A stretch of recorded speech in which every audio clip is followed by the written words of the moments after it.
ஸ்ரீமதே ராமானுஜாய நமக. திருக்கோளூர் பெண் பிள்ளை ரகசியம். இந்த தொடரில் இன்னைக்கு நாம் பார்க்க இருக்கிற வாக்கியம், ஆயுதங்களை ஈந்தேனோ அகத்தியனை போல. அகஸ்தியரை குறிப்பிட்டு இந்த திருக்கோளூர் பெண் பிள்ளை ராமானுஜ முனிவர்கிட்ட இந்த கேள்வியை கேட்குறாங்க. அகஸ்தியர் யாருக்கு ஆயுதம் கொடுத்தார், என்னது இந்த கதை அப்படின்னு தெரிஞ்சுக்கணுன்னா நாம் இப்போது ராமாயண கதைக்குள்ளே போகணும். இந்த ராமாயண கதையில் நமக்கு எல்லாருக்கும் தெரிஞ்ச நிறைய விஷயங்கள் இருந்தாலும் தெரியாத பல நுணுக்கங்கள் இருக்குது. அந்த நுணுக்கமான விஷயங்களெல்லாம் கூட நம்ம இந்த திருக்கோளூர் பெண் பிள்ளை ரொம்ப ஆழமான ஒரு கேள்வியாக, தத்துவம் நிறைந்த ஒரு கேள்வியாக, வாக்கியமாக ராமானுஜர் முன்னால் வைக்கிறார்.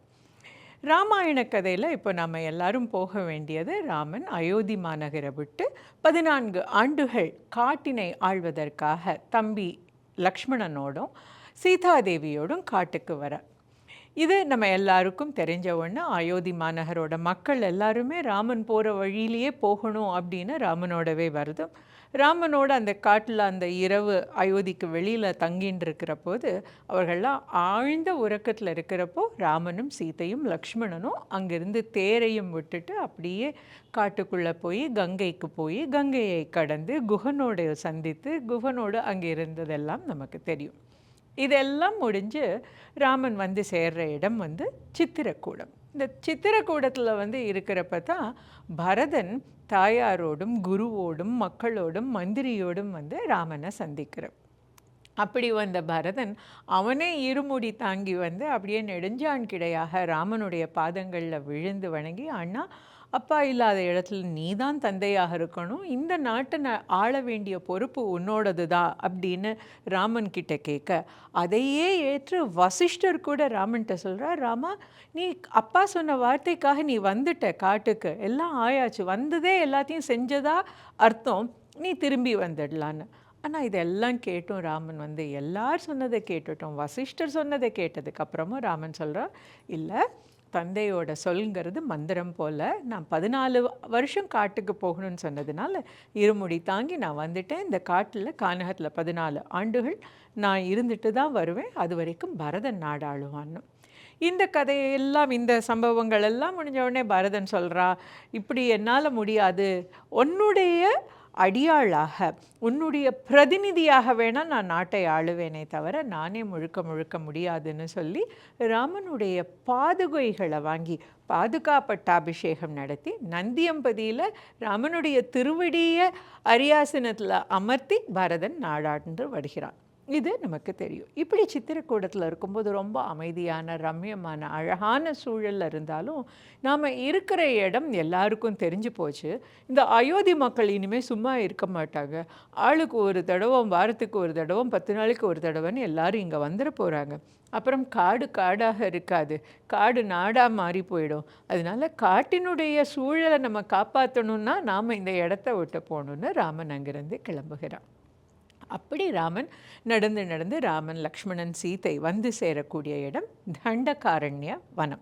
இது நல்லா அடர்ந்த காட்டு பகுதி, நல்ல காடு மரம் எல்லாம் சூழலாக இருக்கக்கூடிய ஒரு இடம். இந்த அரண்ய காண்டத்தில் இந்த தண்டகாரண்ய வனம் பகுதியை பற்றி சொல்லும்போது அதனுடைய செழிப்பு, அதனுடைய இயற்கை சூழல், அங்கே இருக்கக்கூடிய வன விலங்குகள், சீதாதேவி ஒவ்வொரு இடமா பார்த்து ஆச்சரியப்படக்கூடியது, சுனை, நீர், இதெல்லாமே ரொம்ப அற்புதமான காட்சியான இந்த தண்டகாரண்ய வனம். இந்த தண்டகாரண்ய வனத்துக்கு வந்ததும் முதல்ல ஒவ்வொரு முனிவர்களையும் ரிஷிகளையும் சந்திக்கிறார்கள்.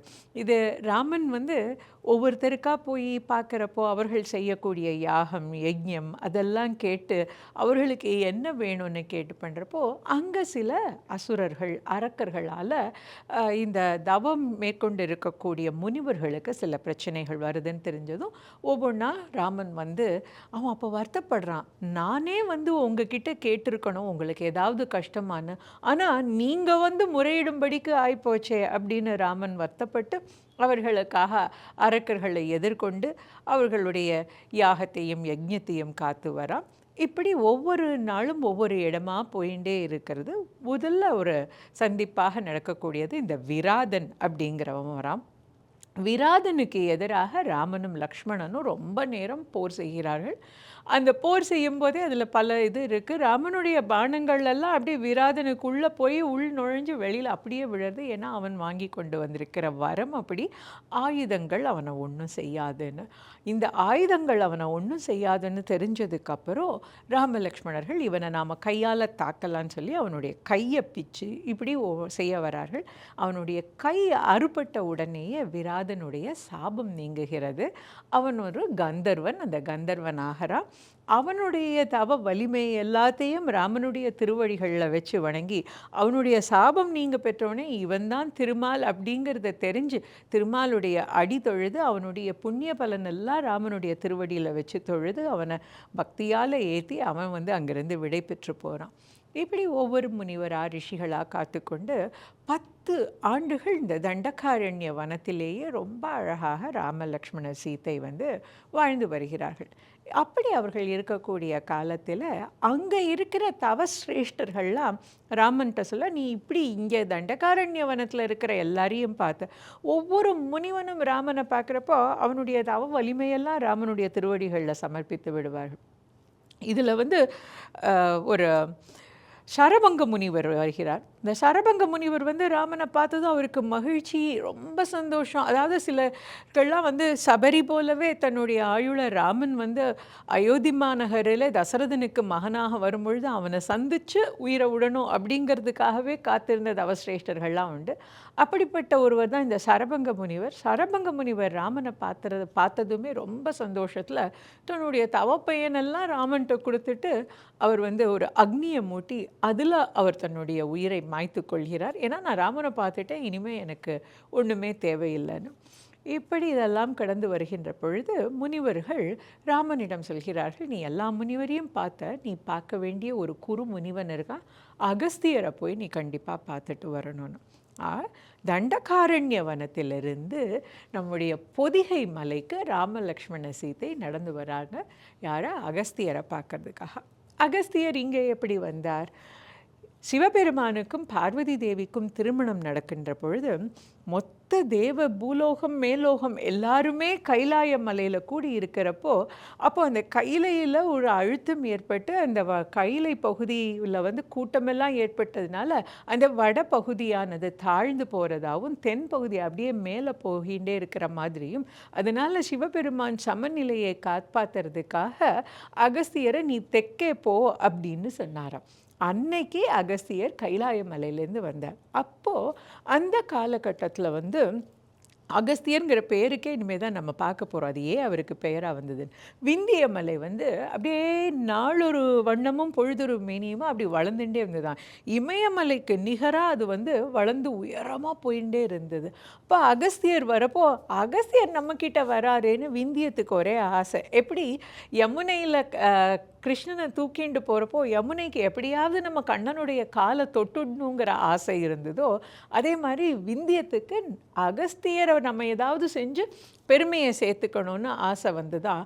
அப்படி ஆசை வந்ததுனால அந்த விந்திய மலை அப்படியே வணங்கி அவரை சேவிக்கிறதுக்காக அப்படி சரிந்து வணங்கியதான். கீழே விழுந்து வணங்குவது போல் நினச்சி பாருங்க, அவ்வளோ பெரிய மாமலை அப்படி சரிந்து வணங்கினது. அது வரைக்கும் அது மேலே உயர்ந்து கொண்டே இருந்தது. அது வணங்கினதும் அதோடைய வணக்கத்தை ஏற்றுக்கொண்டு அகஸ்திய முனிவர் சொன்னாராம், அப்படியே குறுகிக்கிட அப்படின்னு. எப்படி நான் வந்தப்போ குறுகுதல் அப்படிங்கிறது தன்னை அடிபணிந்து அப்படி இருந்ததோ அதே மாதிரி குறுகிக்கிட அப்படின்னாராம். அப்படி வளர்ந்த அந்த விந்திய மலையை சொன்னது படுத்துக்கோ அப்படின்னும் அதனுடைய வளர்ச்சியை தடுத்து நிறுத்தினதுனாலும் அவருக்கு வந்த பெயர் அகஸ்தியர். அந்த அகஸ்தியர் அந்த விந்திய மலையையும் தாண்டி தபஸ் இருந்த இடம் இந்த பொதிகை மலை. இறைவனிடமிருந்து கைலாயத்திலிருந்து வாங்கி கொண்டு வந்த அந்த தமிழை வாழ்விக்க அவர் இருந்த இடம் இந்த பொதிகை மலை. இந்த இடத்தை ராமாயணத்தில் சொல்லும் பொழுது கம்பன் கூட சொல்லுவான், நீண்ட தமிழால் உலகை அளந்தான்னு. நீண்ட தமிழால் உலகை அளந்தான் இருந்த இடம் இந்த பொதிகை மலை. அவருடைய பிரதான சிஷ்யர் தான் தொல்காப்பியம் தந்தவர். அப்படி தமிழை வளர்த்தார் இங்கே இருந்த அகஸ்திய முனிவர். இந்த அகஸ்திய முனிவர் செய்த அற்புதங்கள் பல பல. அவர் பெரிய தவசிரேஷ்டர், அவர் ஒரு மருத்துவர், அவர் ஒரு விஞ்ஞானி, அவர் ஒரு ஞான சூரியன், ஞானத்தின் பிறப்பிடம், அவருக்கு தெரியாத வித்தையே இல்லை அப்படின்னு சொல்கிற அளவுக்கு எல்லாம் தெரிந்தவர் அகத்தியர்.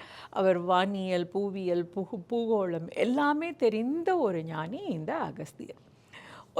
அந்த காலகட்டத்தில் ஒரு 2 சகோதரர்கள் நமக்கு தெரிந்தவர்கள், வலவன், வாதாபி அப்படிங்கிற இந்த சகோதரர்கள். இதில் வாதாபிங்கிறவன் மிருத்யு சஞ்சீவி அப்படிங்கிற ஒரு வரம் பெற்றவன். தபஸ் பண்ணி இந்த மந்திரத்தை பெற்ற அந்த தவ வலிமை பெற்றவன். அதாவது என்ன அப்படின்னா, இறந்த உடலிலிருந்து உயிரை மீட்கக்கூடிய ஒரு தவ வலிமை நிறைந்த ஒரு மந்திரத்தை அவன் கற்று வச்சுட்டு இருந்தான். இதை வைத்து அவன் பலவேறு துன்பங்களை மக்களுக்கு ஏற்படுத்தி கொண்டிருந்தான். எப்படி பண்ணினா அப்படின்னா, இவங்க 2 பேரும் என்ன பண்ணுவார்கள்னா, ஒரு அந்தணர் மாதிரி வேடமிட்டு கொள்வார்கள். அந்தணர்களை அழைத்து எங்கள் வீட்டில் நாங்கள் ஸ்ராத்தம் பண்ணுறோம், நீங்கள் அதுக்கு எங்களுடைய இதை ஏற்றுக்கணும், நீங்கள் ஸ்ராத்த உணவை ஏற்றுக்கொள்ளணும் அப்படின்னு கூப்பிடுவேன். இந்த வாதாபி என்ன பண்ணுவான், வலவனை உணவாக சமைத்து அவர்களுக்கு வந்த அந்தணர்களுக்கு உணவாக பரிமாறி விடுவான். அவர்கள் சாப்பிட்ட உடனே என்ன பண்ணுவான், அங்கே இந்த மிருத்யு சஞ்சீவி மந்திரத்தை சொல்லி வா அப்படின்னு, வலவா வா அப்படின்னு அழைப்பான், வாதாபி வா அப்படின்னு அழைப்பான்.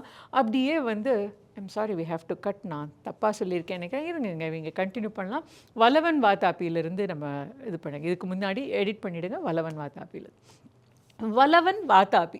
இந்த வலவன் வாதாபியில் வலவனுக்கு இந்த மிருத்யு சஞ்சீவி அப்படிங்கிற வரம் பெற்றிருந்தான். அது என்ன அப்படின்னா, மிருத்யு சஞ்சீவி அப்படிங்கிறது ஒரு இறந்தவருடைய உடலிலிருந்து மீண்டும் அவரை உயிர் பெற செய்யக்கூடிய மந்திரத்தை தவ வலிமையால் பெற்றிருந்தான். இந்த தவ வலிமை பெற்றதுமே அதாவது சொல்லுவாங்க, எலி கொளுத்தானா அதுக்கு வலையில் கொள்ளாது அப்படின்னு. அதாவது அதை எங்கே பரிசோதித்து பார்க்கலாம், யார்கிட்டலாம் அதை செஞ்சு பார்க்கலான்னு வரும். இவர்கள் பண்ணினது என்னன்னா, ஒரு அந்தணர் மாதிரி வேடமிட்டு கொண்டு அப்படியே பல அந்தணர்களெல்லாம் அழைச்சி, நாங்கள் ஸ்ரார்த்தம் வைக்கிறோம், அதாவது இறந்தவர்களுக்கு திதி கொடுக்குறோம், நீங்கள் அந்த திதியை ஏற்று சாப்பிட்டுட்டு போகணும் அப்படின்னு கூப்பிடுறதும். அதில் வாதாபியை ஒரு உணவாக சமைத்து வலவன் வந்தவர்களுக்கு பரிமாறிடுவான். அவர்கள் எல்லாம் அந்த அந்தணர்கள்லாம் சாப்பிட்டு முடித்த உடனே வாதாபி வா அப்படின்னு கூப்பிடுவான். இந்த வாதாபி என்ன பண்ணுவான்னா, ஒரு ஆட்டினுடைய உருவமாக எடுத்துக்கொண்டு அந்த அந்தணர்களோட வயிற்றை கீறி கிழிச்சிட்டு அவன் வெளியில் வந்துடுவான். வந்ததும் இவர்கள் 2 பேரும் அந்த அந்தணருடைய உடலை உண்டு மகிழ்ந்து வாழ்வார்கள். இந்த அரக்கர்களுடைய வாடிக்கையாகவே இது இருந்தது. இது ஒரு வழியாக அகஸ்தியருடைய காதலையும் சேர்ந்தது. இந்த அகஸ்தியர் காதில் இது விழறப்போ ஒரு நாள் அகஸ்தியரையும் வலவன் வாதாபி விட்டு வைக்கலை. நீங்கள் இந்த மாதிரி எங்களுடைய திதியை ஏற்றுக்கொண்டு எங்களுடைய உணவை அருந்தணும்னு கூப்பிட்டாங்க. அகஸ்தியரும் போனார். அகஸ்தியர் போன உடனே இந்த வலவன் என்ன பண்ணால், வாதாபியை உணவாக சமைத்து அப்படியே அகஸ்தியருக்கு பரிமாறினா. அகஸ்தியரும் அதை சாப்பிட்டது தான் காத்துருந்தவன் என்ன பண்ணால், வாதாபி வா அப்படின்னு கூப்பிட, அகஸ்தியரோ எல்லாம் தெரிஞ்சவர், அவர் சொன்னார், வாதாபி ஜீரணமாகிவிட, ஜீரணோத்பவ அப்படின்னு சொல்ல அவர் வயிற்றிலேயே அவன் ஜீரணமாகிவிட்டான். வலவனுக்கு என்ன பண்ணுறதுன்னு தெரியல. வாதாபி அவனுடைய மிருத்யு சஞ்சீவி அகஸ்தியரிடம் வேலை செய்யலை. இந்த நிலையில் என்ன பண்ணணுன்னே கோபம் கொண்டு அப்படியே அகஸ்தியர் மேலே அவர் ஒரு போர் தொடுக்கிற மாதிரி அவரை அழிப்பது போல பாயறான். அகஸ்தியர் தன்னுடைய கோபத்தை எல்லாம் சேர்த்து தன்னோட கண்ணால் அப்படி பார்க்குறார். அதிலிருந்து அக்னி நெருப்பாக கக்கி அதில் வலவனும் மாண்டு போகிறான். இவ்வளவு பெரிய தவசிரேஷ்டர் இந்த அகஸ்தியர். இது மட்டும் இல்லை, ஒரு தடவை தேவேந்திரனுக்கும் அரக்கர்களுக்கும் பெரிய போர். தேவேந்திரனுடைய கை ஓங்க இந்த அரக்கர்களுக்கு ஒரு பெரிய மாயாவிகள் பலவிதமான மாயங்களை செய்து எப்படியாவது தப்பிச்சு காணாமல் போயிட்டு மறுபடியும் உயிரோட வருது, 10 உருவமாக வருவது, 1000 உருவமாக வருவது, இந்த மாதிரி பல மாயைகளை செய்யக்கூடியவர்கள். அப்படி என்ன பண்ணுறாங்கன்னா, எல்லாரும் போய் கடலுக்குள்ளே ஒளிந்து கொள்கிறார்கள். எதிர வந்தால் தானே தேவேந்திரன் போரிடுவான், ஒளிஞ்சின்னு இருக்கிறவங்கிட்ட எப்படி போரிட முடியும்? அதனால் இவர் எதுக்குன்னா இந்த மாதிரி பண்ணுறது, காத்திருந்து எப்போவாது கயமைத்தனத்தோடு போய் அடிக்கலாம் அப்படின்னு இருக்குது. இந்த பிரச்சனை வந்தோடனே தேவேந்திரனுக்கு என்ன பண்ணன்னு தெரியலை. நேரம் அகஸ்தியர்கிட்ட சொல்லுறான், இந்த மாதிரி இவர்கள் எல்லாம் இந்த கடலுக்குள்ளே ஒளிஞ்சு கொண்டு இருக்காங்க, எனக்கு அவங்கள வெளியில் கொண்டு வந்து தரணும்னு. நேராக அகஸ்தியர் போகிறார். கடல்ல இருந்து அப்படி ஒரு கை நீரை எடுத்து மொண்டு குடிக்கிறார். கடல் வற்றி விடுகிறது. அரக்கர்கள் எல்லாரும் ஒளிஞ்சிட்டு இருந்தவங்க எல்லாருமே வெளியில் வராங்க. தேவேந்திரன் அவர்களை எல்லாம் வீழ்த்தி விடுகிறான். வீழ்த்தினதும் மீண்டும் அகஸ்தியர்கிட்ட சொல்கிறான், நீங்கள் குடித்த நீரை மீண்டும் அதில் உமிழ்ந்து விடுங்கள் அப்படின்னு. அகஸ்தியர் மீண்டும் உமிழ மீண்டும் கடல் நிரம்பி விடுகிறது. இப்படி உண்டு உமிழ்ந்தவன் அகஸ்தியரும் கூட. அப்படிப்பட்ட மாபெரும் வள்ளல் ஞானி மாமேதை இந்த அகஸ்தியரை பார்க்க ராமலக்ஷ்மண சீதை வந்திருக்கிறார்கள். இவங்க வருது தெரிஞ்சதுமே அகஸ்தியர் அவரோடு இருக்கக்கூடிய மற்றும் உள்ள துறவிகள் எல்லாரையும் அழைச்சிண்டு போய் ராமனை எதிர்கொண்டு வரவேற்கிறார். ராமனை பார்த்தது அவருக்கு அவ்வளோ ஒரு மகிழ்ச்சி ஏற்படுறது. ராமன் தவஸ்ரேஷ்டரான அகஸ்தியருடைய திருவடிகளிலே ராமலக்ஷ்மண சீதையும் வணங்குகிறார்கள். இதை பார்த்ததும் அகஸ்தியரோட கண்ணிலிருந்து அப்படியே நீர் பெருகி வருகிறதாம். யாரை பார்த்த உடனே வருது, கண்டு ஒரு கை வாரினன் முகந்து கடலெல்லாம் உண்டவன் அவர்கள் பின் முகிழ்க என்று சொல்ல உமிழ்ந்தான் என்று சொல்லக்கூடிய அந்த அகஸ்தியன், அதாவது கண்டு கையால் வாரி கடலையே வைத்து உமிழ்ந்து மீண்டும் கடல் நீரை நிரப்பிய அந்த அகஸ்தியன் இங்கே பார்க்கறான். கண்டனன் ராமனை தன் கண்களாலே அப்படி ராமனை காண்கிறான். கருணை கூற காண்கிறான். அந்த கருணை கூற கண்ட பொழுது அவனுடைய புண்டரீக வாழ் நகை விழி இருக்கிறதே, அதிலிருந்து நீர் புரண்டு ஓடியதாம். யாருக்கு இந்த மாதிரி புரண்டு ஓடியது என்றால் அகஸ்தியனுக்கு. அவன் யாரு? குண்டிகையில் பொருநல் காவிரி கொணர்ந்தவன். புண்டிகையில், அதாவது இது ஒரு புறம் அகஸ்தியர் தன்னுடைய கையில் வச்சுருப்பார் இல்லையா கமண்டலம். அந்த கமண்டலத்தில் நீரோட தன் பக்கத்தில் வச்சிருக்க அதை ஒரு காக்கை தட்டி சென்றதான். அந்த காக்கை தட்டினப்போ அந்த குண்டிகை அப்படின்னு சொல்லக்கூடிய அந்த கமண்டலத்தில் இருந்த நீர் வழிந்ததுனால உருவானது தான் இந்த காவிரி ஆறு அப்படின்னு ஒரு வரலாறும் உண்டு. அதை சொல்லி அப்படி தன்னுடைய கமண்டலத்திலிருந்து காவிரி நீரை வர வைத்தவனுடைய புண்டரீக நயன விழிகளெல்லாம் நீராக பெருகியதாம் ராமனை பார்த்த மாத்திரத்திலே. அப்படி அவர்களுக்குள்ள ஒரு அன்பு பரிமாற்றம். அந்த அன்பு பரிமாற்றம் விருந்து எல்லாம் முடிந்ததும் அகஸ்தியர் பல ஆயுதங்கள் தன்னிடம் இருந்தது. அதை எல்லாத்தையும் ராமனிடம் ஈந்தார். இதுக்கு முன்னால் பார்த்தோம், முனிவர்கள் எல்லாரும் அவர்களுடைய தவ பயனையெல்லாம் ராமன் கிட்ட கொடுத்தார்கள்னு. இதுக்கும் முன்னால் நடந்த விஷயம், விஸ்வாமித்திரர் சின்ன பையனாக இருந்த ராமனையும் லக்ஷ்மணனையும் தாடகை வதத்துக்காக அழைத்து சென்ற போது பலா அதிபலா அப்படிங்கிற மந்திரமும் கொடுத்து ஏனைய அஸ்திரங்கள் எப்படி எதை பிரயோகம் பண்ணணும் அப்படிங்கிற சில யுக்திகளையும் ராமலக்ஷ்மணனுக்கு கொடுத்தார்கள். அப்படி இருக்க அங்கிருந்து அவர்களை ஜனகனுடைய ராஜ்யத்துக்கு அழைத்து சென்று சீதாதேவிக்கும் அவருக்கும் விவாகமும் நடத்தி வைத்தார் விஸ்வாமித்தர். அப்போ நடந்தது தான் என்ன, அவர் அங்கே ஜனகன் வைத்திருந்த கன்யாசுலுக்கமான அந்த சிவ தனுசை நாணி ஏற்றி யார் பார்க்கிறார்களோ அவர்களுக்குத்தான் அவர் தன்னுடைய மகளை திருமணம் செய்து வைப்பார். அதாவது சீதாதேவிக்கான விவாகம் நடக்கும்னு நாணி ஏற்றினான். எடுத்தது கண்டனர், இற்றது கேட்டனர், அதுவும் நமக்கு தெரிந்தது. அப்படி விவாகம் முடித்து வரும் பொழுது அங்கே வந்தது பரசுராமர். பரசுராமர் அப்படி வந்ததும் அவங்க என்ன சொன்னார்னா, நீ ஜனகனோட வில்லை முறிச்சிருக்கலாம், அது பழைய வில். ஏன் அப்படி பழைய வில் அப்படின்னு சொன்னான்னா, தேவதச்சன் ஒரு சமயம் 2 வில்லு செய்தான். அதில் ஒன்று திருமாலிடம் இருந்தது, இன்னொன்று சிவபெருமானிடம் இருந்தது. இந்த சிவபெருமானும் திருமாலும் ஒரு நாள் இப்படி அவர்களுடைய வில் வித்தை செய்து விளையாடி கொண்டிருக்கும் பொழுது சிவபெருமானுடைய வில் முறிந்து விட்டது. மீண்டும் அதை தேவதச்சன் எடுத்து அதை சரி செய்து கொடுத்ததும் சிவபெருமான் அந்த வில்லை யார்கிட்ட கொடுத்தார்? ஜனகனுடைய மூதாதையர்கள் கிட்ட கொடுத்தார். அந்த வில்லை தான் வைத்திருந்து ஜனகன் சீதாதேவியினுடைய கல்யாணத்துக்கான விவாகத்துக்கான அந்த சுயம்பர காட்சியை நடத்தினான். இன்னொரு வில் எங்கே போச்சு? விஷ்ணு பகவானிடம் இருந்த அந்த வில் எங்கே போச்சு அப்படின்னா, ஜமதாக்னி முனிவருடைய மூதாதையரிடம் அதை விஷ்ணு பகவான் திருமால் கொடுத்திருந்தார். அது அவருடைய மகனான பரசுராமரிடம் சேர்ந்தது.